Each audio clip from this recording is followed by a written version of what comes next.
Du monde pendant un temps en matière de qualité d'infrastructures routières, la France a lourdement chuté au classement du Forum économique mondial. 18 places perdues en moins de 10 ans et des accidents mortels à la clé. Comment en est-on arrivé là? Tentative d'explication de notre long format du jour. Il est signé Marie Justet. Au milieu des champs de colza, dans ce petit village normand, certaines rues sont presque inaccessibles et les habitants ne peuvent que constater les dégâts.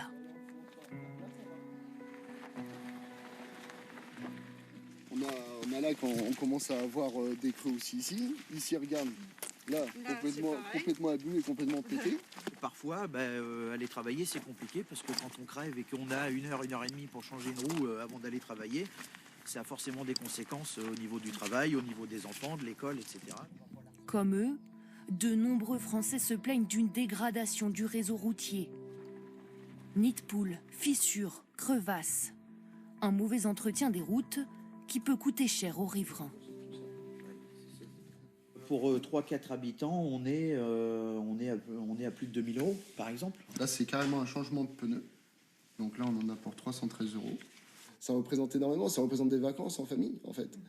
Et finalement, ces vacances-là en famille, c'est juste de l'entretien pour véhicule parce que monsieur le maire ne fait pas le nécessaire pour entretenir cette voie. Contacté, le maire assure qu'il a demandé des subventions et qu'il réalisera les travaux cette année. Mais parfois, les communes ne peuvent tout simplement rien faire. Si on se gare là, vous voyez, hop, allez. Ça secoue, hein. Bah oui, mais Depuis 5 ans, la maire de Liéville-sur-Douve est exaspérée. On ne peut pas se croiser. là, je pense que ça va finir par faire un nid de poule, quoi. Vous voyez, déjà, c'est déformé, c'est creusé. C'est dangereux, là. Là, Bon, moi, je vais pas Et appeler. le bitume est parti, là. Il est parti dans le creux, là. Ouais. Cette route, c'est l'entrée de son village, mais elle ne peut pas la réparer. C'est une route départementale, ça. Hein. Oui, oui. C'est la route départementale Non, 270. On n'a pas la compétence. On n'a pas le droit et on n'a pas le budget. Donc là, vous faites que constater. On constate. Oui, oui. L'élu a bien envoyé plusieurs courriers, mais selon le département, aucune rénovation ne serait nécessaire, bien au contraire. Ils me répondent que donner plus de confort à l'usager aurait très probablement un effet sur les vitesses pratiquées dans le sens d'une augmentation qui ne favorise pas leur sécurité. Contacté, le département nous a fourni la même réponse surprenante. Lassés d'attendre, certains habitants font les travaux eux-mêmes à leurs frais.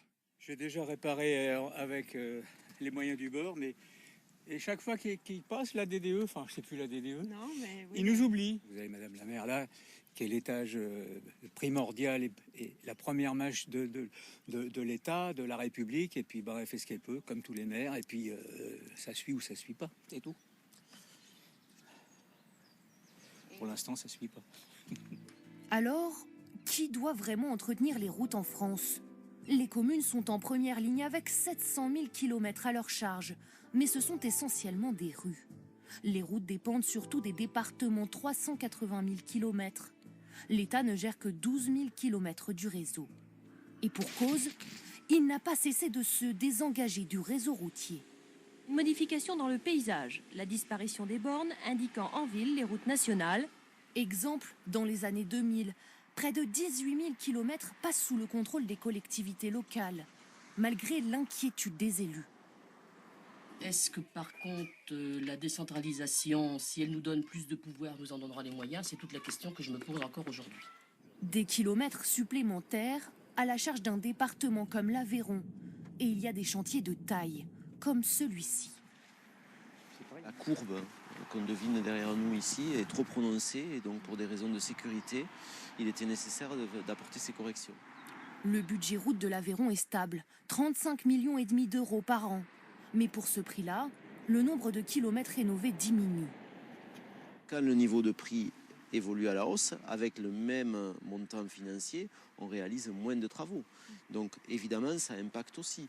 Bien sûr que si l'État pouvait donner davantage d'argent, nous serions ravis de le prendre. On voit l'État afficher un déficit record, une dette abyssale. Je n'ai pas d'illusion sur le fait qu'il puisse le faire demain. D'autant plus que l'État a déjà du mal à gérer son réseau. 2 routes nationales sur 10 sont en mauvais état, 2 fois plus que celles des collectivités locales. contactés, le ministère des Transports ne nous a jamais répondu. Alors que les routes françaises doivent affronter de nouveaux défis. Le climat. Le 27 août 2023, un pan entier de cette montagne s'écroule sur ces routes de Savoie. Les dégâts sont considérables. Un éboulement de 20 000 m3, c'est déjà majeur et c'est déjà pas courant. Mais qui coupe 3 infrastructures majeures, ça c'est encore moins courant. On est en train de parler donc de 6 millions pour la falaise, on est entre 3 et 4 millions pour la partie basse. Donc c'est un site qui va atteindre plus de 10 millions. Au moins 1 an de travaux à prévoir avant une possible réouverture de la route. Des chantiers comme celui-ci, il pourrait y en avoir de plus en plus dans la région à cause du réchauffement climatique. On a des phénomènes de gel-dégel en permanence, ce qu'on n'avait pas avant. Et ça accélère énormément les phénomènes de chute de blocs et puis d'éboulement. Rien qu'en 2023, la Savoie a battu un record. 300 chantiers imprévus à réaliser. On a eu le tunnel des échelles, donc avec une chute de bloc, qui est le tunnel des échelles qui a été fermé pendant de nombreux mois.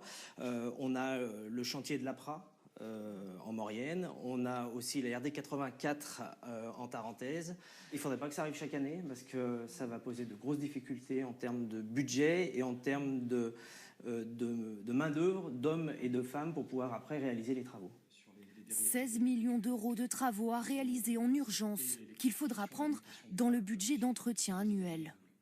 Alors pour la route au global, on est sur un peu plus de 73 millions d'euros.